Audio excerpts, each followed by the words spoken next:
It is my sister from another mister is back.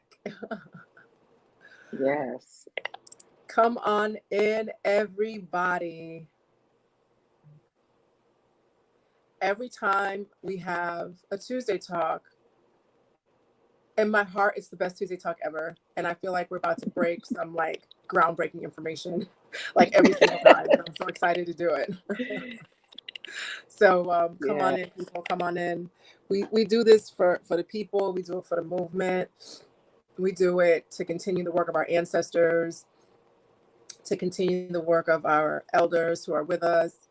You know, we do it for our own self-satisfaction, that our lives are worth something on this planet. I know that's one of the reasons why I do it. Like, you hear what you're doing, you know.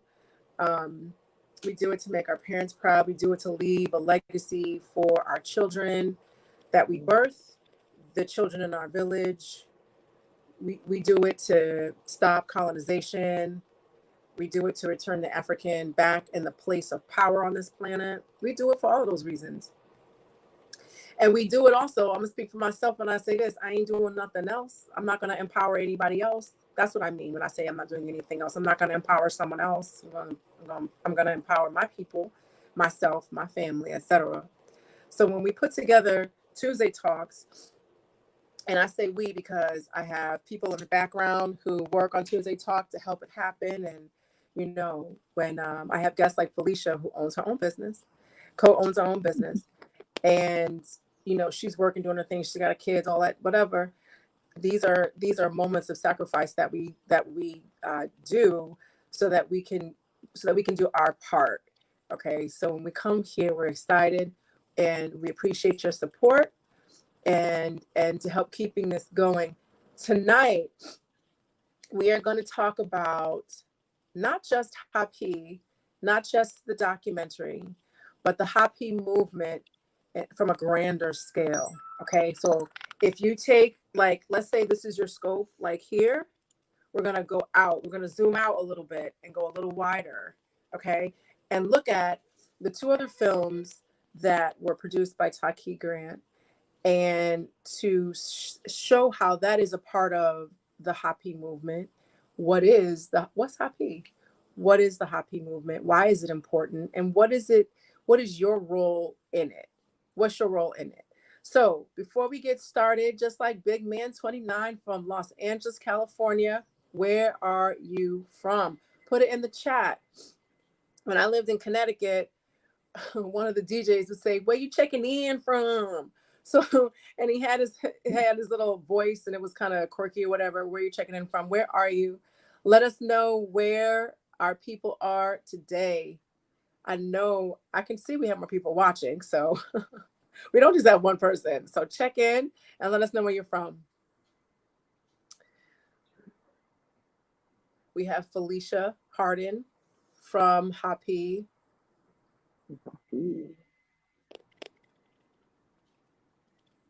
I see Kenneth Sims from Mobile, Alabama.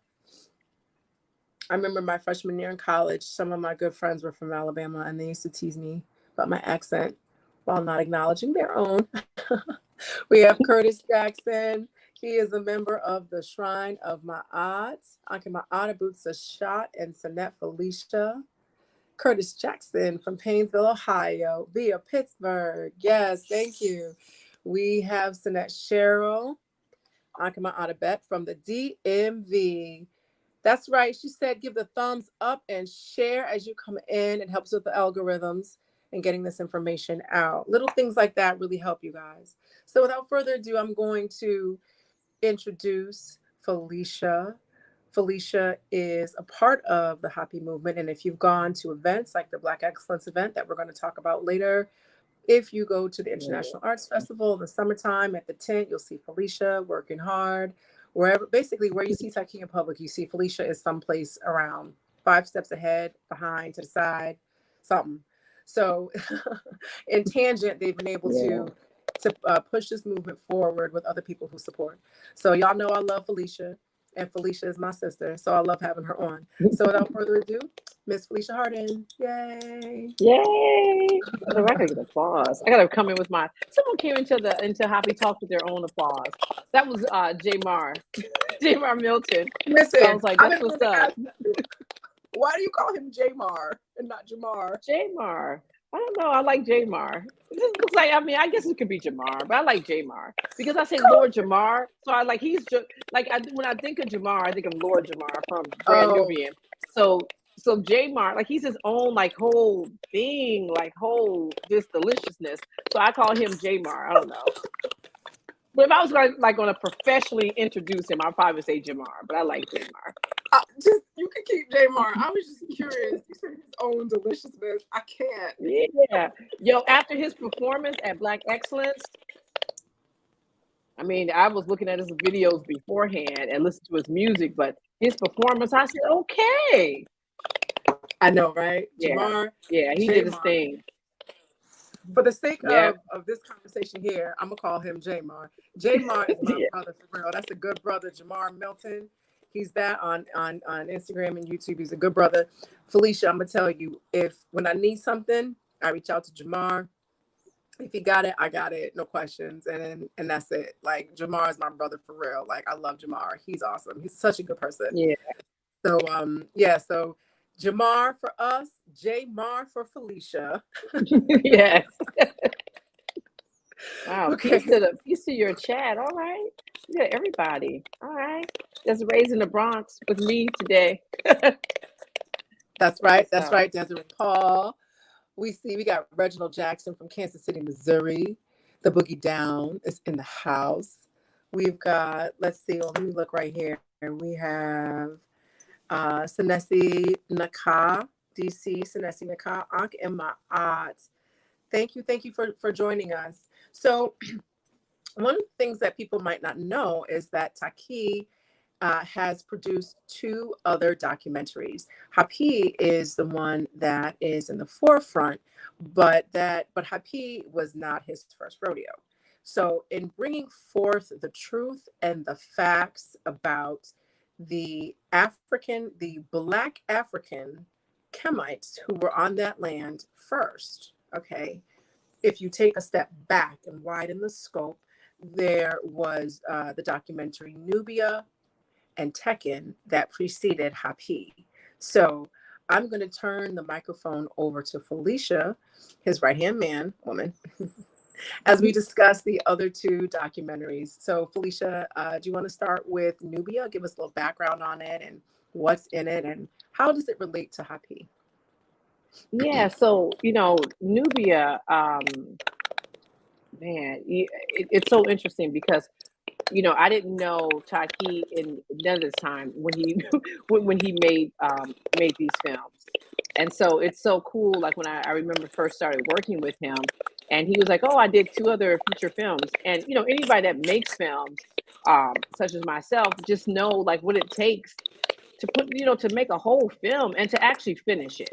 Because a lot of us, will make the film but they may not like finish the film or it's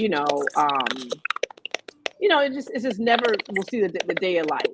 And so it's really cool that he actually finished these films and had them have them he started making DVDs and now they're finally uploaded onto our website so that you can actually digitally download them, which is that's like a milestone for us to get those things up there because he made them so long ago.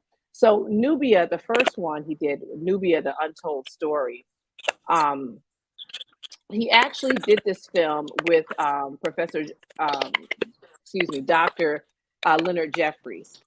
And you know what? The only thing I don't know is what year he made this film. Now that I think about it. But needless to say, he made this film and he took Dr. Jeffries to the Sudan. And when you sit and talk to Dr. Jeffries, he always talks Felicia, yeah. I'm sorry, I gotta jump in. There's a little bit of like crackly type feedback in the background. Is there a way that you can? Why. Is that for me? Yes, because when you speak, I hear it. I don't hear it when I speak. Oh, no, I was hearing it when you were speaking earlier, but I just thought it would Oh, you did? go away. But yeah, but you know what? Actually, Okay. If you take out your earphones, we can't hear you. Oh, you're muted. You're muted. I'm mute. Okay, can you hear me now? I Do can't. you? He's still like crackling a little bit. Yeah, I don't know where that crack. You want me to go out and come back in? Yeah, let's try that. Okay. Let's see. Okay, it's just me. Hi. So she'll be right back in. Let me know if you can hear me crackling. Just me when I speak, if you can hear me crackling. Is she back there? Okay, she's coming back in. Salam. Yes, thank you, OB. Walaikum assalam as well. Thank you to Hutima Atra Sirius. Alrighty, we have Felicia in the background. Let me go put her back in. Let's see. Okay. Let's see. Oh, Can you? yes. Okay. It's good now. It's normal. Okay. Good. Good. Oh, I hear it Oh, again. wait, why is it start back? I don't know. It seems like there's always some little drama when we get up on here. Okay, it's working now. Okay. Yeah. Okay. So nobody move. I know it's like nobody move. Yeah, so he did the first one with Dr. Leonard Jeffries. They went to the Sudan, and it's so interesting because every time he talks about this Dr. Jeffries, he always talks about this being one of his best trips ever because of all of the stuff he saw. It was just he had never really had a chance to go to the Sudan like that.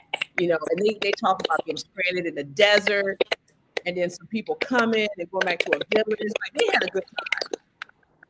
And so when Taaqiy had set out to actually make the film, I mean, he didn't set out to make the film. He was just taking video of their trip. And so when he came back, is when someone said, "Hey, we've actually never seen Nubia. Perhaps you guys can, like you guys should, make it so other people can see it." So that was his really first film, but it wasn't. He didn't set out to make it as a film. So let me ask you this question. So he was like, "Let me grab a camera and Dr. Jeffries is going to Nubia." Like, what was his intent?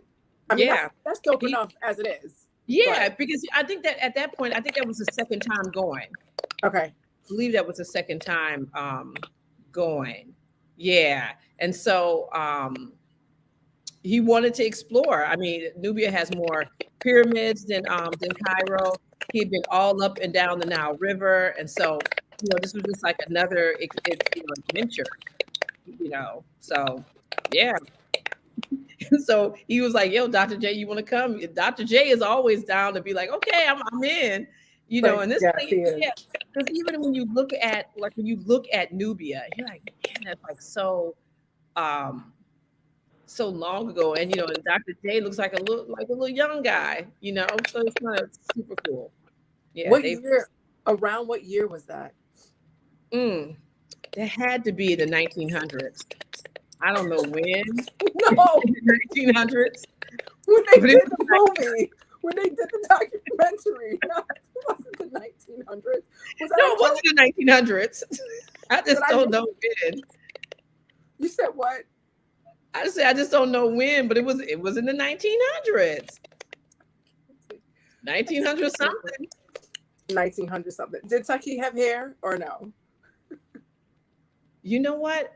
I think he had hair. You know what? I feel like he had hair. Yeah. Yeah. I don't know. That's a good question. I should know. As much as I've heard this story, and especially from I've heard this story probably more times from Dr. J than anybody. Yes. Yes, he is a master griot. Definitely. Yeah. Always has a story to tell. Okay. So what was so special about going to Nubia why is this something that is important to us? How is this relevant to us? Like, what's Nubia? So, that's the thing. And so why is it relevant? In the state that we're in now, where, people are trying to just act like it was just born, I don't know, in like one little city or something. Knowing like our true history, it helps to not only inform our self-esteem and help us, understand this who we are in general and what role do we play in the world, right? That's right. So going to places like Sudan, I just know, like when I go, well, I mean, I haven't been to Sudan yet, but when I go to Egypt, because it's like, right, like north or really south,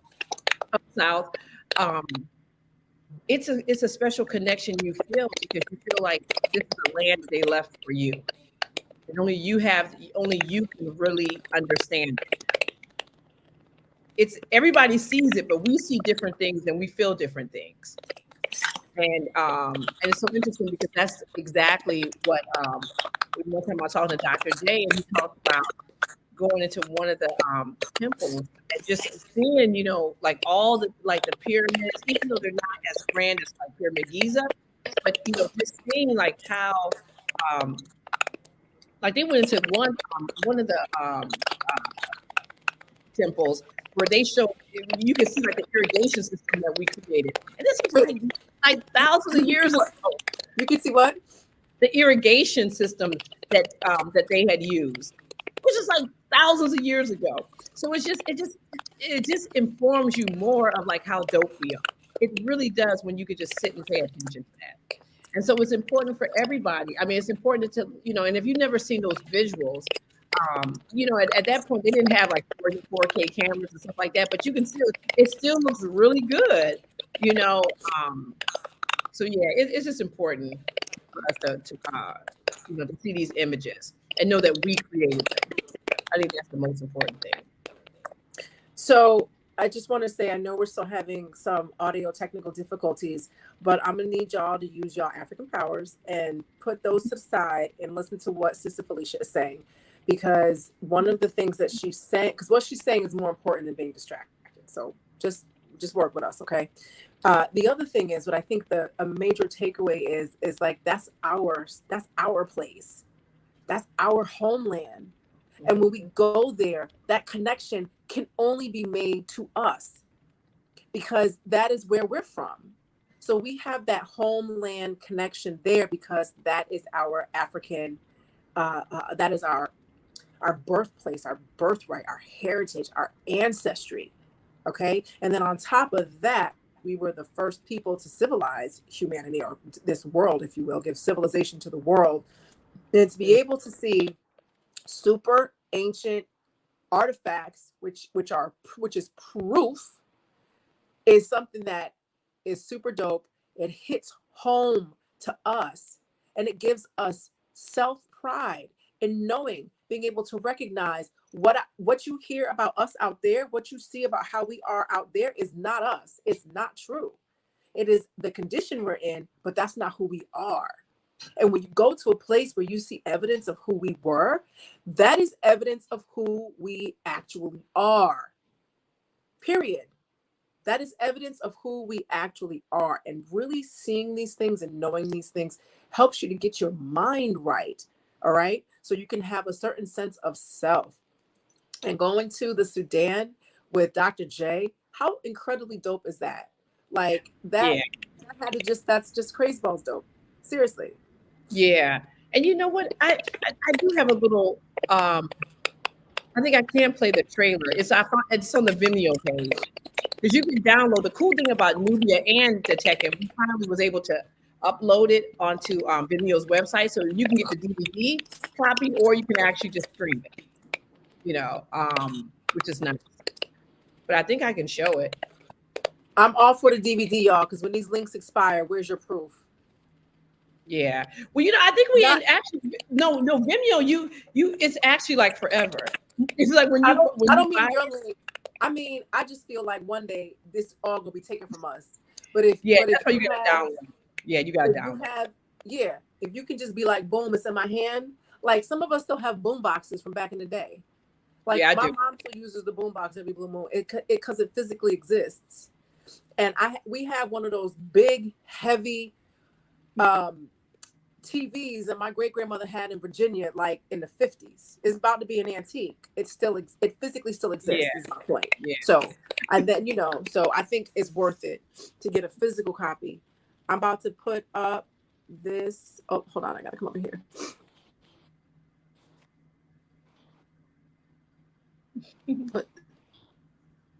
This one is this little trailer is short. All right. Taaqiy was up in the house at the Black Excellence event. I finally got to Taashi's in the house. Yeah, Taaqiy. Taaqiy be everywhere. Taaqiy, you gonna be the next guest on Tuesday Talk. We're gonna figure out where in the world is Taaqiy. Exactly. So get ready, girl, because she was looking fly at the Black Excellence event, and it was like the Black X. She was at home. She had on this long coat, looking like a queen. Okay. Yeah. Let me add. I'm about to add this to. Okay. There we go. All righty. Okay.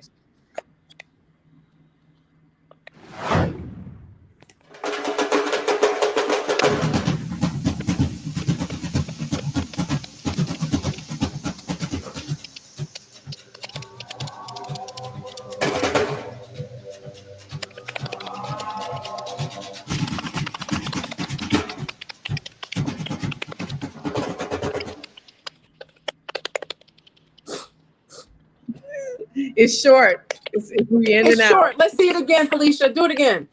Okay. And look at all the images. I want y'all right. Look closely. Like I love some of these images.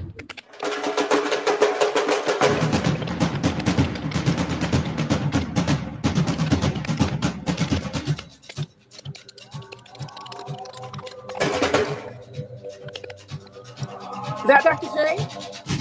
No. He was one of the guys that let them in. And that's we have the Nubia shirt, and that's where the Nubia, so some of our merchandise, we have that last image. We have that on a t-shirt. Yeah. Okay. Yeah. Felicia, can you tell the story of how you guys or Taaqiy had access to Nubia? I've heard part of the story. Yeah. So, okay. I'm sorry. I was just gonna. Okay. So it's so you know what? I don't remember everyone's name, but I can give you the gist of it because we always talk about, and he talked about this at Black Excellence about relationships. Because I asked him a question about, well, how, what did you learn from making HAPI? And he talked about relationships, right? So when you think about how he got to Sudan, because it's not like you can just get a ticket and go to Sudan. You have to go to the embassy, and they can say no. They do say no, and it's not as built out as like Cairo. So it's a lot of steps to get there. But he had known somebody. He was when he was at the Nubia conference. He was presenting. He was next door in the hotel to some guy. I forgot the doctor's name. So they were kicking it or whatever. And at the end of the day, this man, when he went to the embassy, come to find out that his next door neighbor at the conference was either like a brother or somebody to the woman who had to sign the paperwork to get him over there. And so that's how he was able, because, she was like, he was like, oh, I know such and such or whatever. And she was like, oh, that's my brother. It was something like that. The details may be a little sketchy, but it was like that type of connection. So that's how he was able to go. And and so he and Dr. J rolled. That's cool. That's cool. I've heard that story, and I think that's super dope that he was able to get there. I can't hear you. Other stories. You can't hear me? You can't hear me. I can hear you. Oh, I can't hear you. You can't hear me? I can hear you. Can you guys put in the chat? Can you guys hear me? You at all? Hold on. know. I can hear you. It's always something. It is.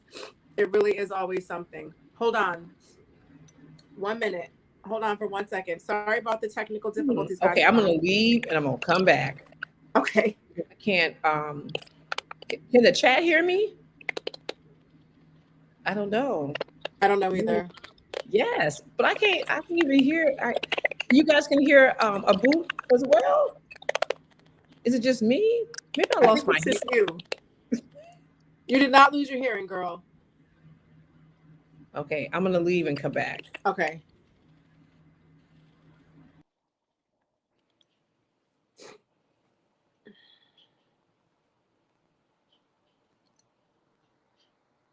Okay. You can hear both.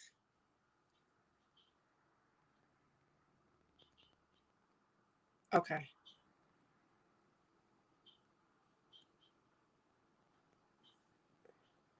So we're waiting for Felicia to come back in. I am going to hold on. I'm going to change. Sorry about the technical difficulties, you guys. At least you know it's live for real, because we would not do this if it were not live.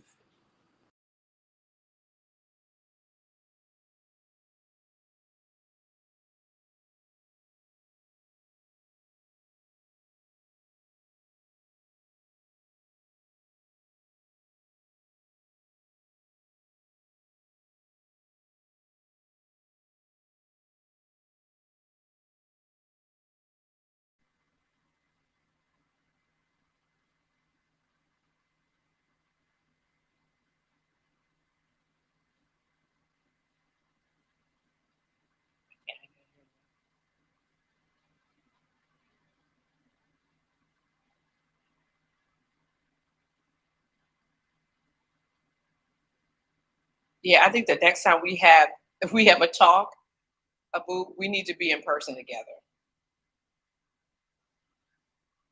Oh, nobody can hear it. Nobody now. Wait, let me make sure my volume is turned up. Maybe. No, my volume's turned up.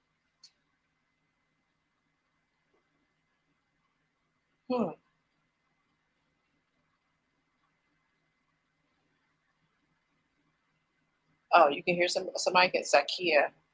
It's a cute name, Zakia. Unmute microphone button. Double tap to activate. Mute microphone button. Can you hear me? Double tap to activate. I've never heard this before. Can you guys hear me? Hold on.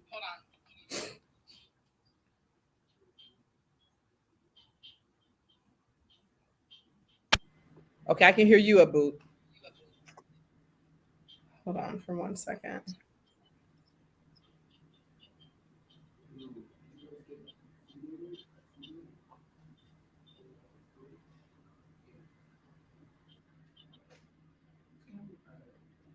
Okay, she's gonna leave and come back.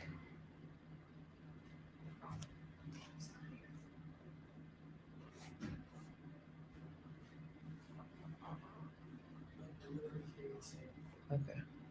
Huh? Oh, hey, you know what? I think I'm still live. Hey, how y'all doing? Okay, well, and you guys can hear me? Add to stream button. Double tap to activate. Add to stream button. Can you guys hear me? Double tap to activate. Remove chat with everyone. Region.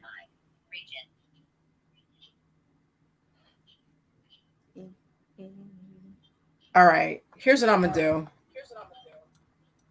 Next time you can just roll to my house, or I'll roll to your house. Leave site. Dialogue. Leave site. Okay. Haru said both of you are good. Oh, okay. Oh, wait, she left. And Desiree. All right. How many of you guys came to the HAPI Black Excellence? It's so nice to see. It was so nice to see you guys. Okay. Haru said both of us was good. Can you hear me, Felicia? Yep. Yep. Y'all, I don't know what that was. I don't even know what that was. But we back and can't nobody stop us. So we just gonna keep right on rolling. Yes. And Wow. the family is in the building. Y'all know how it is. I'm here, we here. So boom. All right. We were talking about how dope it is that Taaqiy had access to Nubia and was there with Dr. J, and they were just up in there just chilling, just in Yep. Nubia. Like how super dope that is. Yeah, the So home of the home of the ancient Kushites. Yes. that's right. That's right. Yeah, it was nice. So I'm a big proponent of having a physical copy. You can stream it and also get a copy because you're supporting a movement that is worthwhile. So get it 2 ways, get it 3 ways, get it however many ways that you can. Stream it so Yeah. you can watch it now, but also have a hard copy so that it can exist as something you can pass on down. And one of the things we're talking about tonight is how you financially support. We bring you really good guests. These guests with the forefront of the movement. 15, 20, 30, 50 years from now, you're going to be like, oh yeah, I remember I went to the Black Excellence event. I have like a whole lot of flyers because I'm going to have Felicia and Taaqiy sign them. And then like my great grandkids can have them and be like, yeah, my great grandmother was in a booth and she did this and she was there and did that. And it's important that we look at our artifacts of proof, number one, look at our historical documents while we have them in our hands and not think back to something and say, I went there. I wish would have grabbed this flyer or took hold of XYZ. When you go to these events, these are historic events. And just because we walk around with these people, it doesn't mean that we're not a part of history. You're a part of history as well.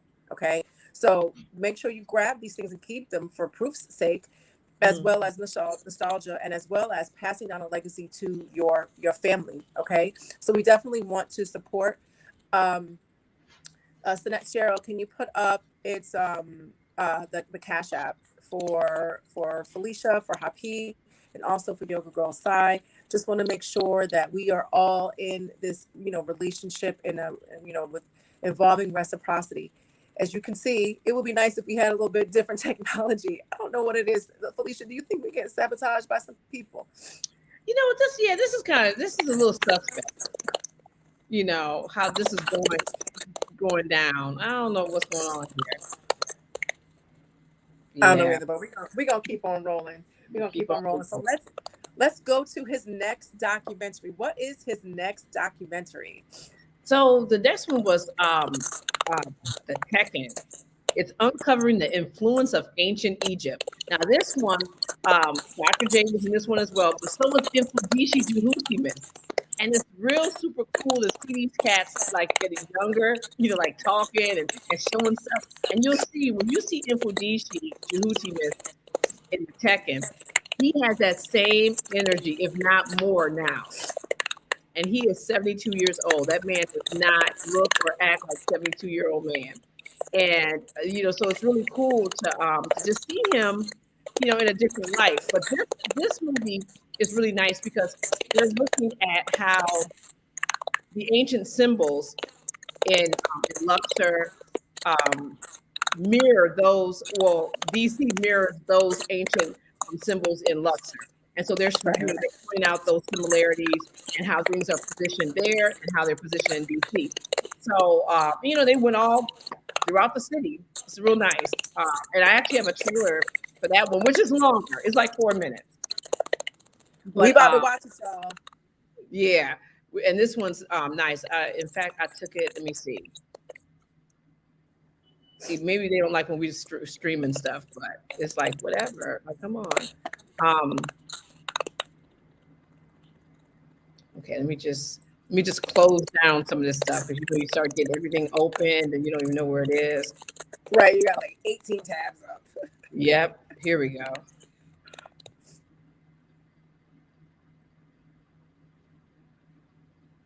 Okay. Salute Chantress Potep Duty Wilcox. I love that. He saluted both of us. Thank you. Dua. Yeah, that's so nice. Is that up for me to put up? Yeah, it's right here. All right, people, we about to sit up in this for 3 to 4 minutes. Okay. Yeah. Cool. Okay.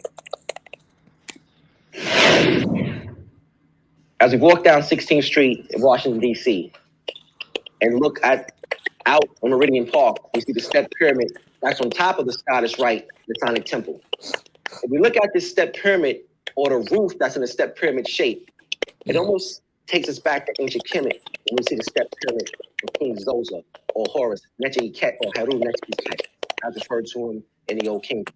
If you look at these two structures, it's very hard to make the conclusion that the roof of this Masonic temple was not directly influenced by the design of the step pyramid. Let's take a closer look at pyramids and where their design comes from, and how pyramids evolved from the original concept of the rebirth of creation, or the mound of creation coming forth from the primary waters of Noon, and how the whole creation story is embedded within pyramid architecture. If we go back to ancient times, pre-dynastic times in ancient Kemet, we see what was referred to as tumulus, which is the round, oval-shaped grave structures which was just packed with dirt. This mound was laid on top of the graves of the people of royalty in pre-dynastic times.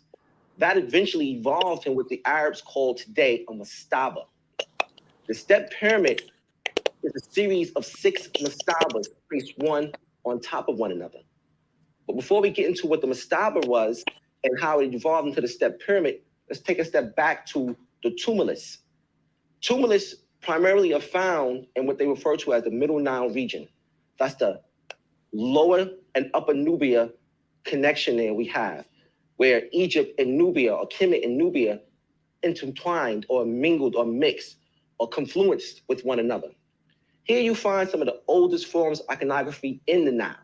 We are familiar with the coastal instant burner and how it gives us an idea of kingship, or the regalia of kingship of the Nile prior to dynastic Kemet.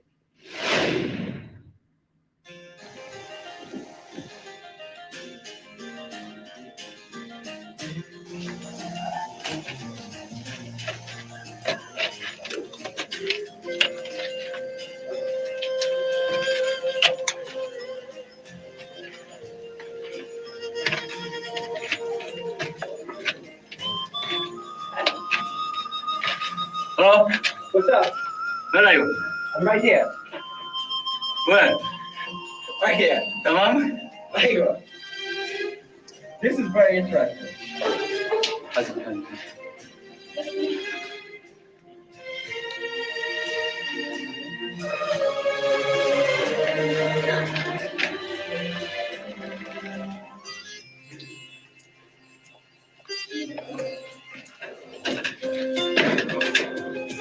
What?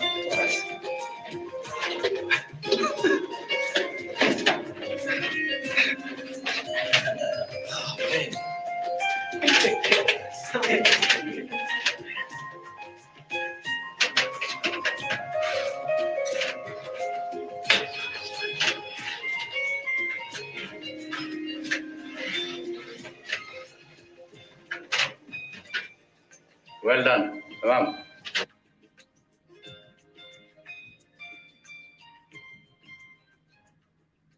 When we speak about the mound and what was used to cover these burials, we know they were just basically just earth and clay. Nothing dramatic. The stone masonry, or the ability to work stone, has not been perfected. But the fantastic thing is when we move into the step pyramid complex, now we see the evolution in building in stone. We also see the evolution in building in columns. Although those columns within the colonnade hall of the step pyramid were supported, you now see man begin to explore the ideals of building columns. However, when we go back before the evolution of the step pyramid and the building in stone, we have to talk about what came after the mound impacted clays of earth and the tumulus. We step into a field where we now talk about man building with mud brick. using mud brick to build his structures.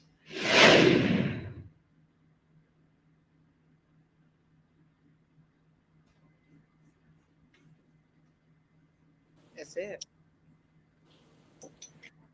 That Yeah. was awesome. Yeah. That was awesome. Yeah, a lot of footage. Yes. A lot of that was footage actually from Nubia. So Oh, really? yeah. Yeah.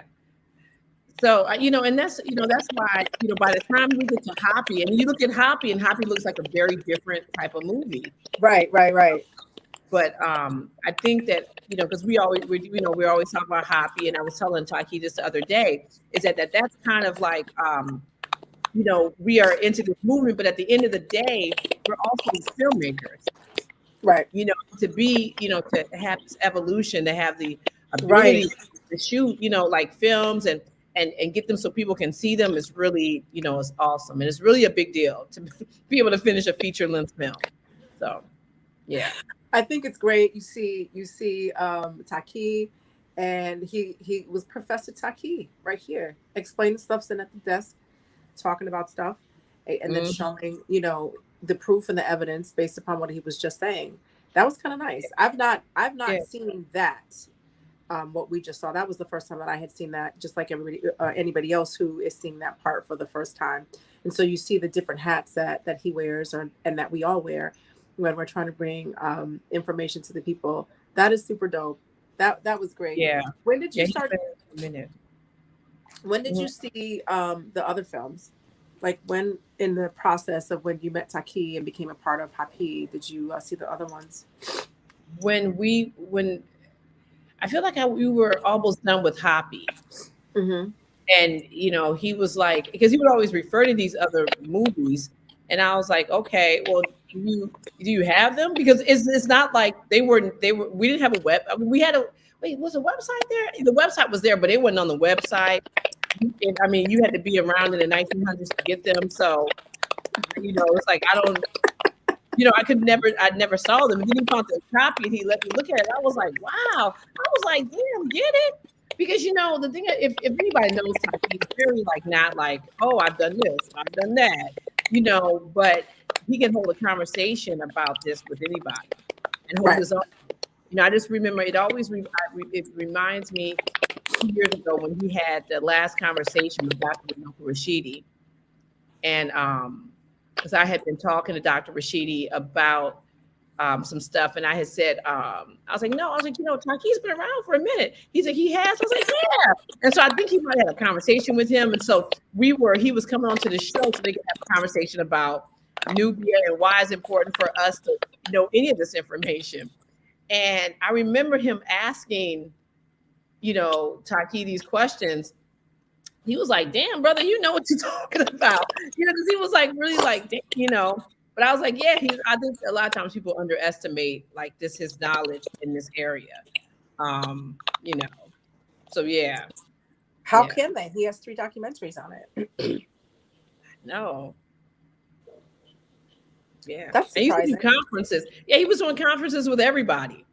Like some of these people we hear now, like he was going there and he was presenting his work too, So yeah, very, very wild.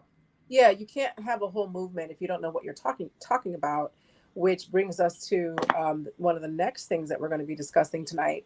If you're a fool and you don't know what you're talking about and you're showing your behind and you're cooning and fooling, people don't stop you.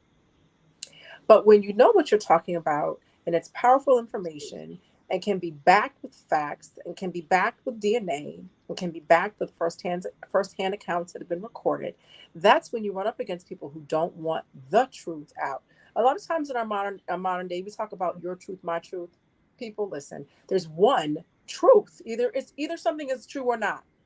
People might have a different perspective on the truth. They might come from a different paradigm in which they frame the truth. And then some people just flat out tell lies. Okay. But there's really just one truth and people's different perspectives versus this modern day way to say you get a truth and I get a truth and you get a truth. No, there's the truth.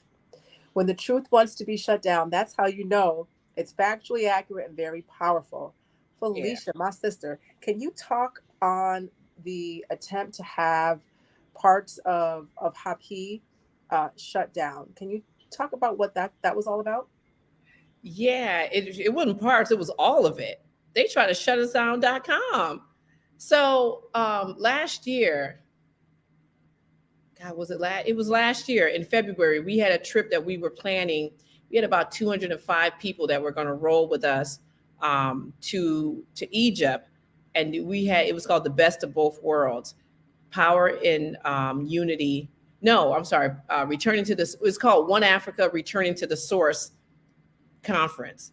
So we had about 13 or 14 scholars that were going to roll with us. We're going to have a conference in Aswan, show our film, and we were also, bringing 200 people with us. It's going to be fabulous. So the same group, and I know everyone, that's listening to you have heard about the stuff that's happening with Kevin Hart, or did happen to Kevin Hart, because Kevin Hart just really, he just kind of kept it moving.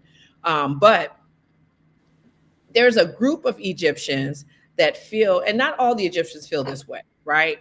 But the ones that don't feel this way, we ain't really hearing from them. But the ones we do, the ones we do, they seem to have like a megaphone or something. So these fools started to, they created a change.org petition against HAPI last year and said that we were going to blackwash the information. We were stealing their history, that how could they do this?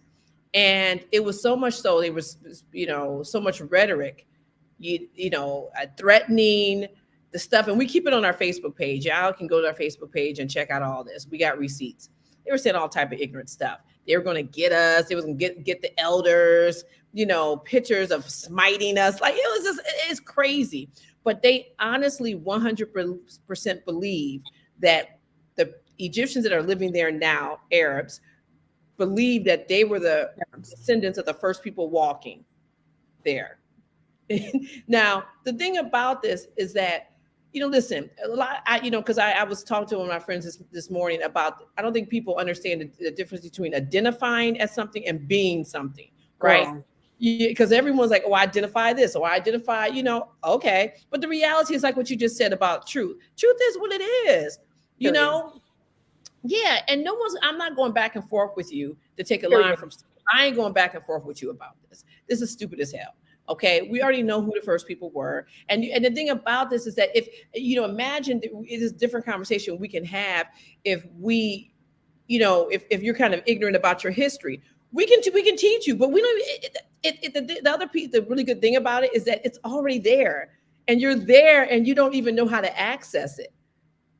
That's crazy to me. But it's like what I said about when Taaqiy and Dr. J went to Nubia. It's like there's things that our ancestors left for us that only we can understand, and we can translate these things, especially when we're open to it and understand that these things are our things. We have a certain access to it that nobody else has. They can't even understand it. They can't even understand even how to use it, And so, so they started this whole campaign. They tried to scare off half the people that was going along with us. And most of the people was like, we don't give a damn. We still going. And then we had some people who, were, also working, almost in tandem, like some old COINTELPRO stuff went down. And so we ended up canceling that trip. We rescheduled the trip because we ended up going a month and a half later under the cover of darkness. No one knew when we were going except for the people who were going. And we had the conference. We moved it to we changed it to One Africa Power and Unity Conference, and we had it in Detroit, and which was way more successful in terms of attendance. But it was really like, it's just kind of a wake up call. Is that if something happens to us, like, people are like, oh, this happened to HAPI. It happened to us. Happens to everybody. If something happens to you, Sai, it happens to all of us. Because none of us are free until all of us are free. Period. And we got to really understand that. I don't think that people really get that. Like, I ain't good if somebody else ain't good. If Tashi ain't good, I ain't good. Period. So we have got to, in a real way, work with each other. And I don't care where you come from or what your ideology is. It does not matter. If you are down for the economic empowerment of Black folks, then you are down with us. That's it. And we really have to we got to take that on. So many times we get caught up in, well, they don't like that, and they did this thing, that. Who cares? Who cares? I don't care. You down for the brown? Let's go. Like that's it. And so so this group, I mean, they're crazy. So they did a change.org with Kevin Hart, and they were actually, they call it technical problems. They had to move stuff around, and it all stems from him just saying and giving money to Black Sands Entertainment, which is a company, and I think they're based actually out of New York, because I remember looking at an interview, and the guy who runs it was like, I just want to make a comic book so the people in Brooklyn, the kids in Brooklyn, would know where they came from. That's how his whole industry started. He ended up getting on Shark Tank, and then Kevin Hart was like, yo, like, I like that, because we know the first Black people were Africans, so we and then once he said that, they just came for him. So there's articles out there that they talk about One Africa and HAPI and Kevin Hart, because this group of Egyptians, that's what they're they're delusional, like for real delusional. Like it's almost scary that if you look at some of their rhetoric, they pull up pictures of Africans, and the people literally look like me, look like my profile, everything, right? And they're just saying, "This is us." I was like, okay, so it's crazy. It's crazy. So yeah. So and also remember Michael Jackson did his Remember the Time video, and he funded it, every single penny. He funded that himself, because other people did not want to see all that Black excellence there. And I'm gonna go ahead and say it: a chocolate brown Black woman portrayed as a queen. I'm not offending my light-skinned brothers and sisters. Let me tell you, still mad at her. I was looking at, when we were doing our research, we found some post of Naomi Campbell. She was just like in Egypt, and she was like, "Oh, I'm here," and it was like a cute little post or something like that. And they was like, start calling her names. They was all up on her thing, calling her names. This ain't your home, and this is that. I was like, listen, these people are crazy in terms of like their, and crazy is not the word. They're delusional, and this all stems from not knowing your history. But we could argue that there's some Black folks that are sitting here that don't know their history too. This is why it's important to read and to want to know, like, really, like, who you are, because it informs everything. You have a certain, when you walk around, like, you created this space, you created these systems that everybody in the world uses. But when you walk around like, oh, this is mine, right? I created this, and I'm so grace. I have so much grace, with it, that I'm sharing it with everybody. When you walk, you walk differently. You don't let people say things to you, because you're walking, differently. So it's just like, we gotta really get on with this. And that's what, at the end of the day, that's really that's what HAPI stands for. Yes. It's power and unity. We got work to do. And part of the unity, part of recognizing what unity actually is and why unity is important is through knowing who you are. Mm-hmm. I grew up understanding what Pan-Africanism is. You've heard me say this before. I'm foundational Black American on both sides, all four grandparents. I grew up listening to Bob Marley in the house. I grew up in the Puerto Rican part of town. I heard salsa. I knew who Celia Cruz was. I don't even know how, but I know why. It's because she is a Black woman. The descendants of her ancestors were dropped off in what we now call Cuba. Does that make her any less related to somebody that could have been on the same boat that was one of my ancestors? It's absolutely ridiculous that we cannot get past these divisions that are imposed on us on purpose. I've heard the Honorable Minister Louis Farrakhan say, and I'm paraphrasing, we can debate about religion or something once we're free. Like, so if you are a Kemetic practitioner, if you're a Christian, if you're a Muslim, if you're down with the nation, a 5% or whatever, or you just get up and go to work every day and you don't really have any, a guiding force that you're aware of, but you probably do it in some way. If you are the descendant of enslaved Africans, we all in the same boat, no pun intended. And in order to recognize that, there's a certain level of education.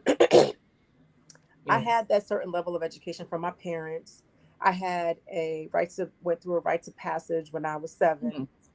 And I understand now why 7 is important. And, so I had an understanding of that. And so when I meet people who are grown people who understand that, who don't see us all as the same, it stops the unity, which stops the power. Learning who you are helps you to see past the facade of the differences. It helps you see past that. That's why it's important to learn. That's why it's important to read. That's why it's important to study, so that you can be like, oh, that's not really a division. That these group of people who do this over here, this is how my ancestors, who were on this island, this is how they were able to take their situation and survive and thrive. So this is the food, which is an example of their Black excellence. This is the music, which is an example of their Black excellence. These are the expressions, which is an example of their Black excellence. This is how they took our African spiritual system and merged it with whatever they had to, so they can keep their minds and keep their African spirit intact. That's how we have to look at it. We can't look at it as, oh, you're this and you're that, and you believe this and you believe that. That's ridiculous, and we have to stop. Or you light skin, you caramel, you this, you that. All of that, those are facades of division that are not real. They are not real. Yeah. So you know that in your core when you learn about yourself. Period. Okay. If you want something that's easier to digest besides reading first, a good way to introduce yourself into that is to watch these documentaries, because you get a chance to sit back and relax a little bit. My recommendation is you get it, you watch it, boom. Don't take notes. Don't even try to remember anything. Just look at it. Watch it to look at it, then watch it again and listen to it, and then watch it again and listen for facts. Like, I do stuff like that. When I first was introduced to HAPI, that's what I did. First, I watched it. Like, boom, I'm gonna just watch it. Then I watched it again and I looked at the people. I'm like, oh, I know these people, blah, blah, blah. And then I watched it again and I had a different focus each time. Okay. The more we learn and the more we study and the more we apply to memory and it becomes a part of us, the easier it is to recognize your brothers and sisters, and the easier it is to know what is real and what is not real. Okay. It's important to do that through self-study. I had Robin Walker on here in November, and he has the Black Secret, which is an online course that you can take. Like, everybody listening to me. I'm signed up.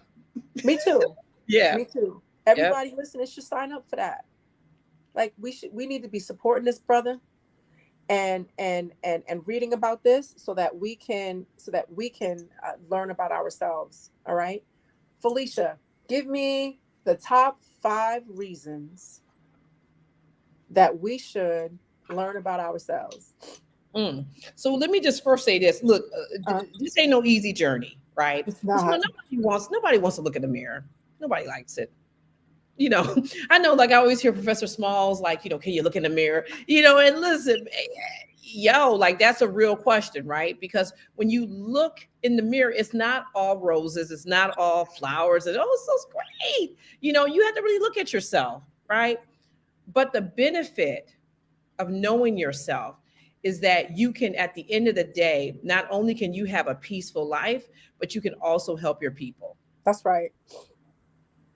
And, and it's worth, like, once you start to tap into who you are, you know what you'll do, you know what you won't do. That's right. What you were sent here to do. Yeah, I teach film producing at City College, and I always tell the kids in the first semester, I'm like, because I know they come in and they think, we're talking about film producing, but really we do a lot of self evaluation type things before we even start class. And so I know they're thinking like, why I gotta sit here and write down my strengths and my weakness, whatever, because I want them to understand that, listen, and it don't matter what job you have, if you got to know what you will and won't do and That's why right. and That's why. right. Because then and then the things that you're good at and the things that you're not good at. So as a producer, I know there's certain things I hate doing. I freaking hate doing it. So I know I got to hire somebody to do that. Because when and you know, because the thing about it is like, so when you think that, like, if you don't know like what you like and what you don't like, or you're too afraid to say it and live by it, what happens is that you get into a situation where you're doing stuff you hate doing, you know, and you're frustrated, you start having resentment and like all of this stuff, it messes up whatever it is that you're supposed to be doing. So if you're clear about, oh, I hate doing such and such, okay, great. Now you, at least you know that you don't like doing it. You can find somebody else who loves doing it. There will be someone that loves doing the thing that you don't like doing. Trust me, you know? And so when I mean, but that's the whole point of why we want to know ourselves. That's right. You know, so it's not, I mean, it's for peace, but it's also to move our people forward, and it's also to give the birth the things that you came here to do. That's You right. know, you can't do it if you don't know who you are. You know. That's right. That's right. One of the things that I think that stood out from what Felicia just said was, you know what you will and will not do. Even as a little girl, I knew that there was some stuff that I wasn't going to do. I didn't have that conscious thought, but when challenged to let people pick on me, you know, I remember going to this gifted and talented science program in the summertime, and I was the only Black human being at the camp it was at Talcott Mountain Science Center in Avon, Connecticut. And it was back in the 80s, y'all. So it was white. Okay. Wow. And those little kids were so mean to me, but I knew, I said, I had my little 9-year-old feelings hurt, but I wasn't going to let them know that. And no one had to teach me that specifically, but because I knew who I was, and I'm sitting here right next to my dad's ancestral altar, looking at a picture of my daddy when he was young and fine. Anyway, Dad. So I knew from my parents who I was already, and I knew I wasn't about to take care. I wasn't settling for that. At 9, I knew you're not going to treat me like that. At 9, I started a petition to get the gym teacher fired. One of the reasons was because I had learned about the Constitution, and I was like, oh, majority vote means you could get anything done. I was 9, so I missed some of the details, but that's kind of how I interpreted it. Yo, that's what's up. And she mispronounced my name on purpose, and I just ignored her until she said my name correctly. So then I got me a little assistant. Meanwhile, I'm still 9, y'all. Made an appointment I got all the 4th, 5th, and 6th grade girls to sign this petition.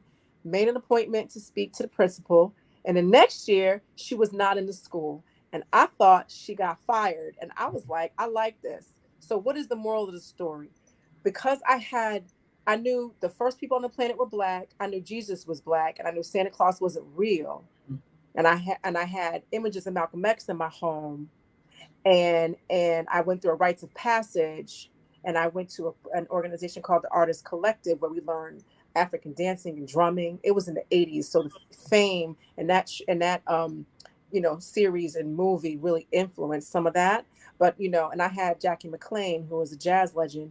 Since I had all of that, I wasn't gonna let them little white kids talk to me sideways. I wasn't gonna let that gym teacher talk to me crazy either. So it's because I knew who I was. I didn't say, I know who I am, and I'm not going to do that. That didn't happen. But it builds up in you, in your cells, in your brain, and makes you say, no, this is wrong. And I'll be by myself before I'm doing that. Yeah. I think it's so interesting because when you're little, you're more connected to your true self. That's right. And because I ain't had none of what you said. I ain't had none of that growing up. None. I mean, I'm from Detroit. Everybody's Black. I didn't even know that there was white people until I left. My dad was in the Air Force. That's different. Yeah, we went to my dad was in the Air Force, so we ended up going to Japan first and a bunch of Asian countries. And I just remember being in Utah in middle school. That's right. And yeah, and, it was just like only 14 Black people, and one of them was my brother. And And that's the thing. And that's why I was so, I think about joining HAPI, because up until that point, even though I was doing all Black stuff, like I felt, I didn't know where it came from. I just knew it was Right. in me. Right, right. Yeah, like you can't even express, you just know, like you say, I ain't gonna do this. You know all of that, but I just didn't have, I wasn't able to articulate it. Right. But now it's like, oh, now I have the feeling and I can articulate it. Oh, please. It's like nothing, nobody stands a chance. I'm not, yeah. Right. Have you met me? Yeah. But Please but I think it's so important that, I think about getting on this journey soon, like early, like, you were younger, so you were able to get on this journey early. And I think about my kids, like I took them to Kemet last year. And, they're still talking about that trip. We had a good time. But yeah, this is history. It just informs who we are. That's And right. we really got to take it serious. That's right. That's right. And also to one of the earlier points that you made, and I'm going to paraphrase it and reframe it a little tiny bit. The way you get up and walk around this place is different when you know that you gave it to people. Period. Yeah. So when I'm looking at people and I know you think that you're X when you really ain't, let me not use X because X has a different association. You walk around here and think you number 1 when you really number 10. Who wants to be number 10? Who wants to come in 10th place? Nobody wants to come in 10th place. No. When you know you're the first people on the planet, you walk around with that confidence in you. When Jesus and Santa, who are white savior archetypes, are not embedded in your brain, and also my parents never read me fairy tales where things happen and the white woman is just this damsel in distress and then this white man's gonna come save you. So those 3 archetypes of white saviors, Jesus, Santa Claus, and the prince who saves you, I didn't have that. Yeah. I didn't have that. And you know what? I'm sorry, they didn't even have that either, because when you read the original fairy tales, you're like, damn, they were like horror stories. They changed them around. No, they changed you. There's a book. Yeah, they changed them around and made them like like these little nice stories. But but it's like, okay, I guess but like it's exactly what you're saying, right? Like this, you can walk around, but with the walking around and I created this. It also comes responsibility. That's right. And that's the piece that we've got to take seriously. It comes with responsibility. You can't have like create a whole entire race and then like not do nothing. You know what I'm saying? Like, we got to think about that. And all of us can do stuff. That's we right. Actually do stuff, whatever the stuff is for you. That's right. For you. We have to like do. Yeah. Right. It's like getting a house. It's dope. It's big. It's furnished. It's so super dope. When you just stand outside and look at it, you ain't never walking in. It's like, why aren't you going up in here and taking care of it? Yeah. So so much work we can do. Everybody has a role. Everyone has a role. Learning about yourself is the first step. Being disciplined and studying is the first step. Find a study buddy where whatever your schedule is and whatever that other person's schedule is, y'all check in with each other. Did you do X? Did you do Y? Yes. It's harder to have some grown people who have different schedules, whatever, to have the overlapping schedule each, on a consistent basis. But you can touch in with somebody. Did you read this? Did you read that? Maybe you read the same thing. I don't know. Something that actually works. The first step is learning and applying it to memory, and then applying it to like your subconscious, so that information can continue to inform you as to who you are and how you walk on this planet, and also who else you are teaching. It can't just be you knowing it. People have to know what it is and know why they know this, so that you can start to be a part of the unity. You got to be a part of the unity. One of the things that I don't like about foundational Black Americans and Caribbean Americans and British American, Black people, different types of Black people, Christian Blacks, Muslim Blacks, whomever, but arguing is because it's an argument. But one of the things that is good about it is that we are discussing it and we are talking about it. And I personally have seen less arguing, not much, but a little less. I've also seen some people, a group of us saying, we're going to put the religion to the side because too many of us are Black first. We're going to put religion to the side. Felicia, have you noticed that? I feel like 5, 6, 7 years ago, there were all these debates about Christianity and Kemet, African spirituality, this and that, and I just don't see them like that anymore. Have you noticed that? No, there's been replaced by another. To me, it's just a stupid debate. You know, this whole FBA versus I can't get into it. I just think it's. I don't like it either. Yeah, it's divisive. All this is divisive. It is the same way as like Black women and Black men. You know, it's this whole debate. You know, oh, I was submissive and this and that. It's like, yo, like we are missing the boat and we are wasting time, family. You know, like let's be free, and then we have the luxury to just sit around and that's right. And pontificate about, you know, oh, I'm independent, so I can't be submissive. Like we can do all that later, but let's just work together. Let's actually, you know, get tapped into tapped into the universe, tapped into our ancestors, into God, and say, okay, this is what I came here to do. So on the journey of me doing what I came here to do, which I signed a contract before getting here saying I was going to do, while we're doing that, and we get to where we need to be, then we can have like some of this other stuff. I feel like it's just, I'm so sick of talking about it. You know, I want to see people. I want to see people posting like, this is what I did. Oh, I started this, you know, like what you're saying. I started this study group with such and such.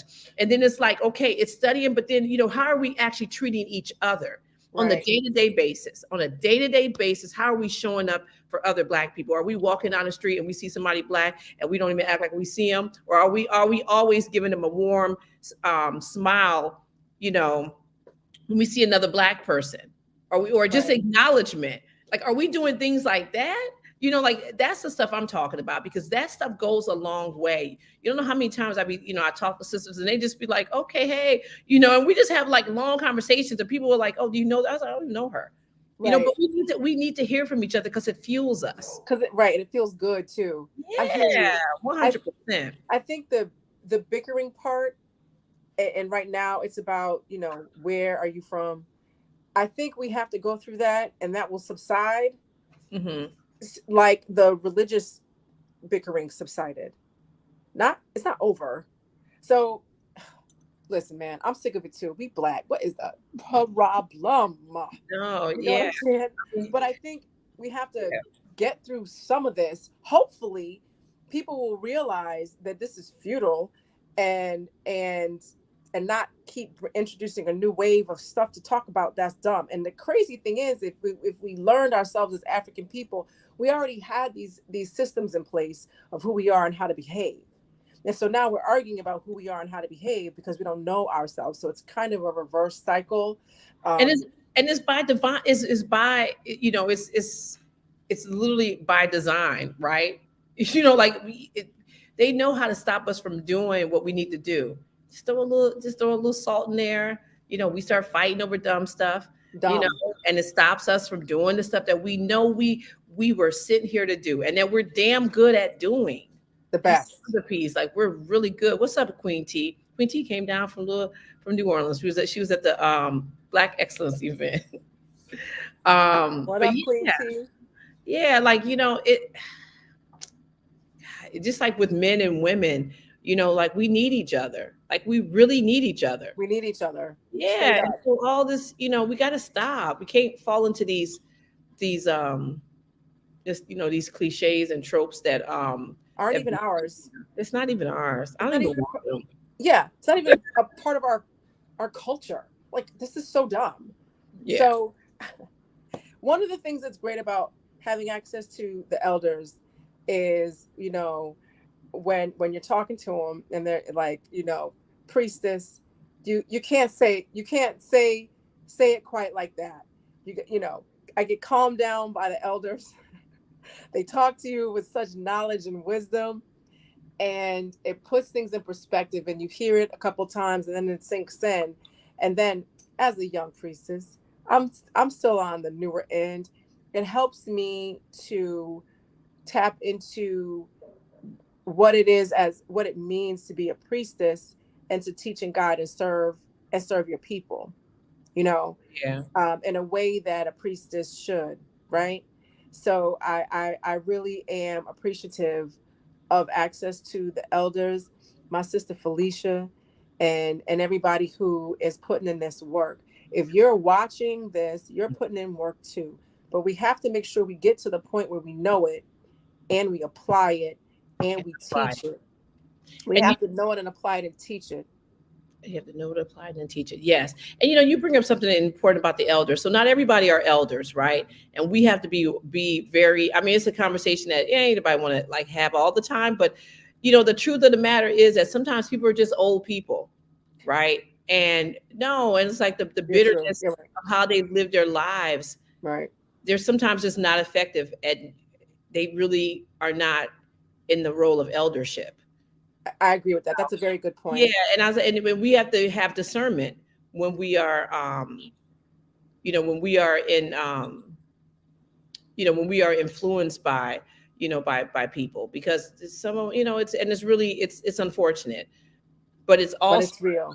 Yeah, it's real, and it's also it also makes you understand why you have to keep on pushing and being as authentic to yourself as you possibly can. That's right. That's right. And have That's integrity. a good point. Yeah, and integrity. That's definitely a good point. Yeah, everybody's not an elder, and some people just get older. They don't get wiser, and they get more bitter because of life. And when you're around, that's why when you're around the elders, it's amazing because they're elders for a reason. Mm-hmm. And yes, Queen T said wisdom and work represent an elder. That's absolutely right. I also wanted to comment on what St. Curtis said. With our colorism that we have, that's another division. And one of the things that's good about social media, good and bad, you hear the conversation all the time.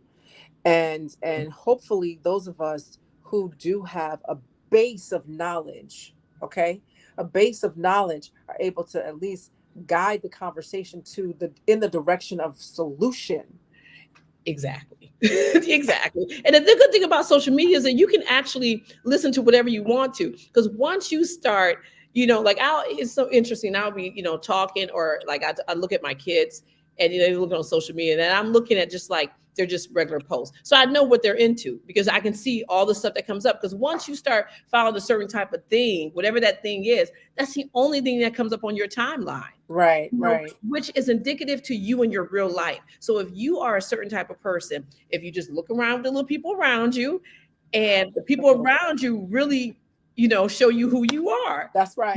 Because I have friends who, well, they're not even like friends. I hear people like talking, like, oh, I got to go to some little talk show in the middle of the day last week in flipping channels, and they were just like, all my friends are ratchet. I was like, well, that means you're ratchet. And I don't have a judgment. Look, listen, everybody got a little ratchetness in them or whatever. Everybody got a little bit of something in them. But what I'm saying is that you are who you attract. You are the company you keep. That's right. Yeah. And that's a good thing about social media, because I'm telling you, once you start putting in, like I was trying to I remember, like if you're looking for a hairstyle,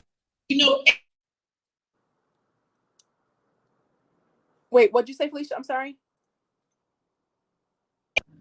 Now, so like once you start like looking, like I was looking at hair one day, like trying to find a hairstyle, and the next thing I know, for like the next like 4 weeks, it was just nothing but hair, like hair ornaments, hair. It was so much thing about. I was like, damn, this is a lot of stuff about hair. But yeah, yeah, Definitely. Oh yes. So I want to thank you guys for coming on today, and St. Curtis, I spoke about that. It says, please speak. There's a division, right, of Black people based on our color. Colorism is definitely also another division, and that's rooted in our in our more recent history of enslavement, not just here, but those all of us who have been enslaved. And we have to recognize before slavery, we naturally had different colors and hues and undertones because we have all colors. The very first people on the planet were around my color, not necessarily complexion. I think they had a little bit more of a goldeny, browning type of look.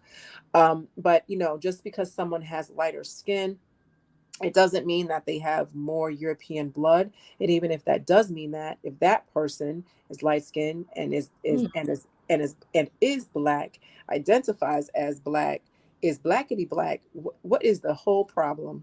Like, these are the things we got to stop. I used to actually try to get as black as I possibly could. Oh my God. And I was just like, I used to do that for years because I was just like, I want to be black. I want to be black, even though I am black, but that's like, as I was younger, for some reason I felt like if I was darker, then I just knew more information about being black. Of course, as I'm not now, right. I'm over half a century. So it's like, okay, I don't think that same way. But right. like this, you're right with this little colorism. It's like all that stuff. It's just a place filler. Yeah. To just make us just stop and not progress. Right. Absolutely. We're really super smart. We are. Very creative. Speaking of super smart, do you watch The Real Housewives of Potomac? I don't watch any Real Housewives. I don't. I know. The stuff I watch. Listen, I have my best, one of my best friends. Actually, both of them are writers. But this one particular friend, he is disgusted by what I watch on TV because he's like, and the only thing I watch like little cop shows and like mysteries and stuff like that. And he's just like, because he watches fine cinema, but whatever. But no, I don't watch really any reality shows. So I watched The Real Housewives of Potomac, and one of the things that they talked about was colorism, and they've talked about it on the show, during the show, and during the reunion they talked about it as well. Now Andy Cohen, who's a white Jewish man, he had the good sense to say, "I'm white. I shouldn't be moderating anything on colorism, so I'm gonna just fade back and let y'all talk about it," which was the right thing to do. And so we have a couple of chocolate brown sisters. One is Nigerian; she's chocolate, and then everybody else is pretty much light skinned. And so there were really serious conversations. There was a really good conversation about colorism on part 2 or part 3 of the of that reunion. One of the ladies who's on the show, Robin Dixon, she's black because both of her parents are black. And here's where it gets kind of interesting. She's black because both of her parents are black. Both of her parents are genetically mixed. And so she is like blood wise, or admixture percentage wise, I should say. I can say because she said it on the show. And so she got her results back and she's 59% white. And so she's very, oh God, she's very light skinned. She got green eyes, but she's black. Why is she black? Because her parents are black. Now, then there is someone who has a white. There were 2 people on the show. One, both of them have black moms and white dads. One is brown, like browner than you, like Jamar Brown. Like brown, I don't know, a brown person. But her dad is white. And then the other one is her name is Ashley. I forget the brown girl's name. Forget her name. Her mom is black and her dad is white, and she looks really light. And they had an argument because Robin, who probably has more or equal to the same amount of white and black mixture, is considered black, like you and me. But Ashley and the other beautiful black woman who have a whole white parent are considered mixed. Meanwhile, the brown girl is browner than me, browner than Ashley, browner than Robin and Giselle. And it was the argument that they were having. Of course, it had to be a little ratchet because it's on reality television. Yeah. But basically, they were making the points to the 2 mixed girls who are like officially mixed because they have a white dad.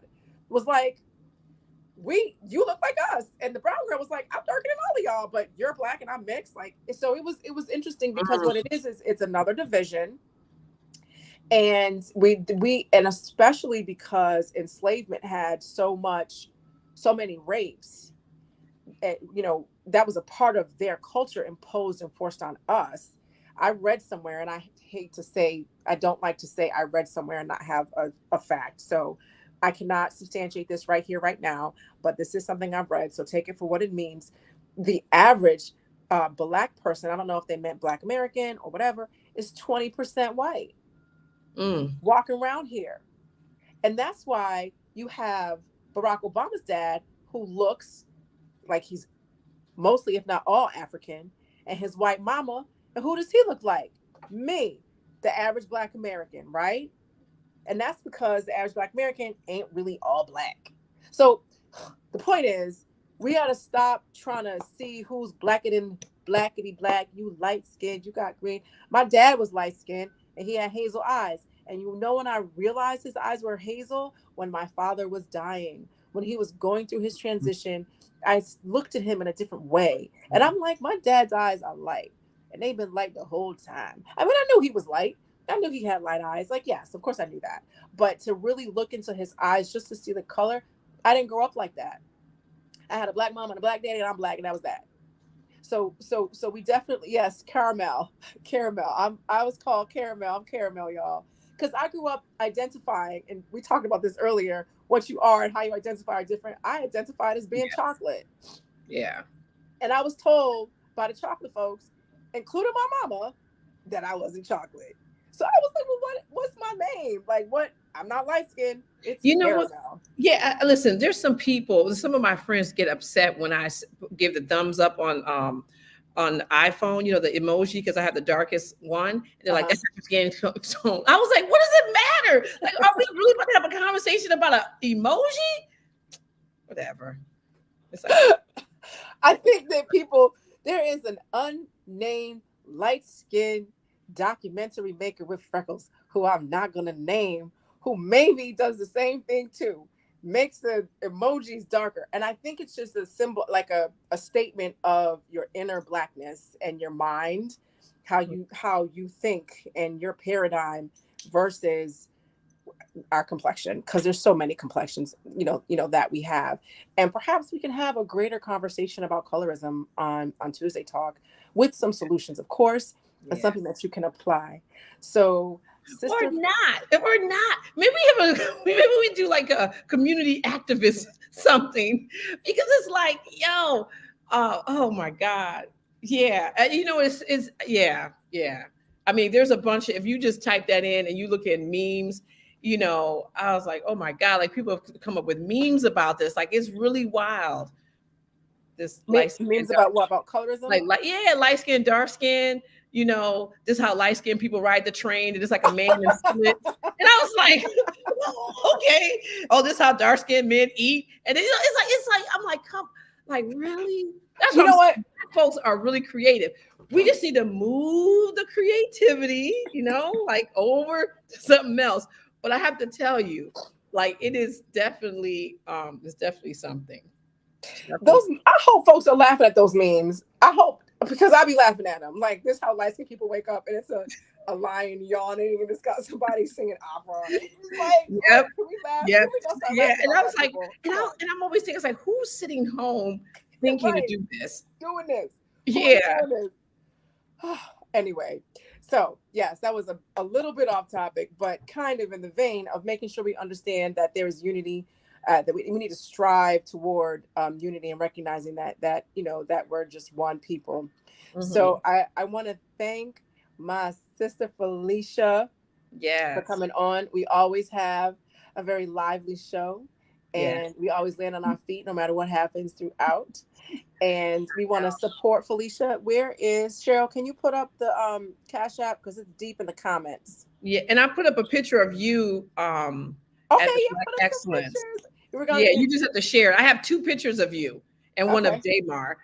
But so this picture, yes. So let me tell you about your girl Abut. we running around, we trying to get this going, right? And so we had at the Black Excellence event, we had a raffle, we gave away a trip to Egypt. Like we did, we were, we did our thing, right? But we also had some gifts from some of our sponsors that we wanted to just surprise people, because we, like we said, it was a day of Black love. We were just so happy that people showed up. So we had these envelopes that had we had 7 different gifts. And we, before, and no one even knew that, we did this. Myself and a girl that was helping me out, Tynesha. I said, Tynesha, because at first I was like, you know what? I might be biased, even though nobody was there. I was like, I don't know. Like, I might think somebody's sitting here. I don't want to get in my head about it. So I said, Tynesha, here are 7 envelopes, Tynesha and Kai. You guys go and just tape them up under random people's seats, right? And so then at some point, we'll say, look under your seat. If you have an envelope, you won something, right? So this girl right here is texting me, I found the envelope up under my seat. I was like, oh, wait, what? No, put it back. Like, no, not yet. Because she won one of the gifts. This is Tammy. She runs Amena Inc. She has like a hair club. Like literally, like you pay one price and you get your hair done twice a month. You just go, you book your appointment on, online. It's just you. It ain't a bunch of people sit up in there. So I met this girl like years and years ago when I was getting over cancer, and somebody had looked at my hair at a soccer practice with my kids and was like, your hair look dusty. You should go see my girl. And wow. I have a free visit. And she's like, I have a free visit. My friend Conti was like, I got a free visit. Why don't you go and take my free visit? She called Tammy. She made the appointment. I went in there, and Tammy, because I was like, just cut it all off, because I had, my hair was matted. I was like, just cut it all off. She's like, I'm not going to do that. This girl took conditioner to my hair and combed it out slowly and was like, then she gave me a little trim at the end. And from that day is like when I learned about her. And so we've been rolling since. So she always, she does this little thing. So she started making products. So then she donated all her products. She had 2 boxes of products. And this is Abut winning one of the prizes that she won earlier, but she couldn't wait for the surprise because it fell out her chair. But yeah. It's so random. Didn't I win something before with HAPI? Yeah, it seems like you always be winning the stuff. I'm like, how do you even know to sit here? Like, it was just like, I was like, and I had to sit and talk with Professor Smalls first. I had to just take up all the space and time next to him. Yeah. And I sat there, and I sat in another seat, and then I went upstairs and sat down. And then it was like, boop. And I was like, what's this? And I was like, hey, Felicia, I found an envelope. Yeah. And she was like, not yet. Anyway, yeah. So yeah. You get a lot of good stuff. Yes. And then this was you and our host. Yep, Dr. Ken Harris. That's man, I tell you, that's my man right there, Dr. Ken Harris. He runs the National Business League. Did you guys know each other from Detroit, like growing up, or no? No, and that's a beautiful thing. We met Ken when we asked him to be at a screening in 2021 for HAPI in Detroit. Oh, okay. And yeah. So he came through, and it was like 4 or 5 people, and Dr. J, because Dr. J came with us, and we felt so bad because Dr. J kind of talked. And so nobody had a chance we couldn't ask nobody else any more questions. Everybody only had a chance to answer one question. Okay. And I was like, the little panel may be tight, because Dr. J literally just took all the time. Right. And we kept, and I was doing all types of signals in the front, like, all stuff. And Dr. J just kept looking around like he didn't see me. I was like, well, you wait till I see that little brown man, So anyway, so Dr. Harris, that's when we first met him. And then we just literally cultivated a relationship. He started seeing what we were doing at HAPI and really became a fan. And then when we had to, all the stuff happened in February, and we moved it back to, moved it to Detroit, he was just like the natural choice person. Yeah. Yeah. Like, he's dope. Like, Dr. Harris, man, he's not, not only smart, but he's just he's a giving person. He's clear about who he is. He's clear. His walk is clear. Right. That's right. So when he's clear, that's how he can reach out to us and not have, it ain't no ego about nothing, because he's clear about who he is, and he understands why we're here, and we understand why he's here, and we work together. You know, Period. Dr. Harris, he actually invited us. He had an event at the White House a week after the Black Enterprise, and we went. It was Black entrepreneurs. It was like an economic summit. He signed an MOU with the Undersecretary of Commerce, a brother who is running that division now for for the United States of America. So I mean, like Dr. Right. Harris is about he about it. He ain't just talking about it. He's like really about it. So yeah, That's dope. Thank you for letting people know who he is. He's someone. So when you hear these people, you can learn from them, and again, make sure that you're learning so that you can apply what it is that we need to be doing, so we can not only fulfilling what your destiny and what it is you came to this earth to do helps Black people. It helps us get back to where we were. All right.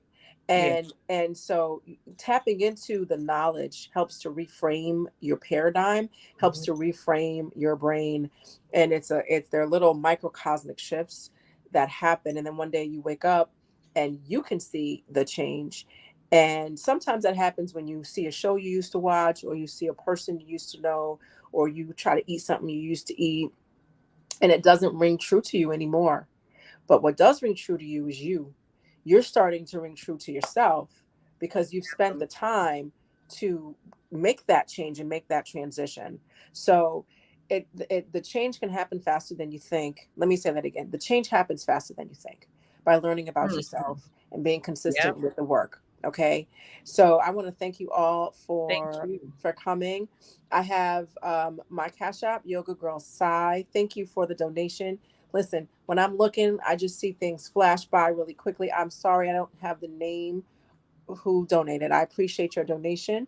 And can you put up Felicia's HAPI Cash App one more time? And you know what's Abut? I noticed that the last time I was on your show, I mean, I had a different hairstyle, but I had on my HAPI sweatshirt.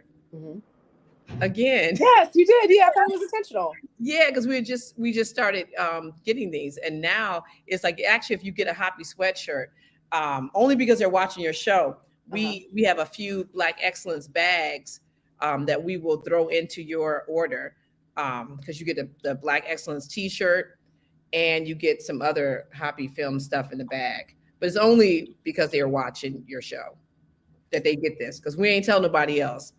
Okay. Yeah. So let them know. Yeah, if they get a sweatshirt, they can't like just get like little DVDs, like, where's my bag? No, you gotta get a sweatshirt. You get the sweatshirt. And we had a little nor'easterner today, which was, that's why I have mine on. But yeah. So wait, what's the deal? They get the sweatshirt and they get goodies thrown in there?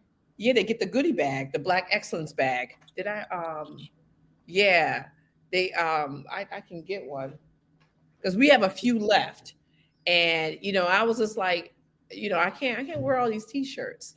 I just need a Black Excellence bag. Thank you. One of your little pumpkins. Yep. One that looks. Oh my God, this cat looks just like me. Can we see? Yeah. You know what? I'm sorry, Hunter. Can you get me? No, this is a different one.